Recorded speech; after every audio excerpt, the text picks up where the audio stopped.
MUDA site ಹಂಚಿಕೆ ಹಗರಣದಲ್ಲಿ ಮತ್ತೊಂದು ಟ್ವಿಸ್ಟ್ ಎದುರಾಗಿದೆ. ನಿಯಮ ಬಾಹಿರವಾಗಿ ನೀಡಿದ್ದಂತಹ 48 ಸೈಟ್ಗಳ ನೋಂದಣಿ ರದ್ದು ಮಾಡಲಾಗಿದೆ. ನೋಂದಣಿ ಮತ್ತು ವರ್ಗಾವಣೆ ರದ್ದುಗೊಳಿಸಿ ಆದೇಶವನ್ನು ಹೊರಡಿಸಲಾಗಿದೆ.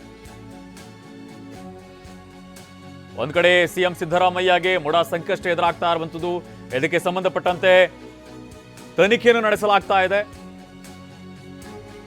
ಲೋಕಾಯುಕ್ತ ತನಿಖೆಯನ್ನು ಎದುರಿಸ್ತಾ ಇದ್ದಾರೆ. ಇದೇ ಸಂದರ್ಭದಲ್ಲಿ ನಿಯಮ ಬಾಹಿರವಾಗಿ 48 ಸೈಟ್ಗಳನ್ನ ಹಂಚಿಕೆ ಮಾಡಲಾಗಿದೆ. ಇದನ್ನ ವಾಪಸ್ ಪಡೆಯುವಂತ ಕೆಲಸವನ್ನ ಮಾಡಲಾಗಿದೆ. ಮುಡಾ ಸೈಟ್ ಹಂಚಿಕೆ ಹಗರಣದಲ್ಲಿ ಮತ್ತೊಂದು ಈಗ ಟ್ವಿಸ್ಟ್ ಸಿಕ್ಕಿರುವಂಥದ್ದು. ನಿಯಮ ಬಾಹಿರವಾಗಿ ನೀಡಿರುವಂತಹ 48 ಸೈಟ್ಗಳ ನೋಂದಣಿಯನ್ನ ರದ್ದುಗೊಳಿಸಲಾಗಿದೆ. ನೋಂದಣಿ ಹಾಗೆಯೇ ವರ್ಗಾವಣೆ ರದ್ದುಗೊಳಿಸಿ ಈಗ ಆದೇಶವನ್ನ ಹೊರಡಿಸಲಾಗಿದೆ.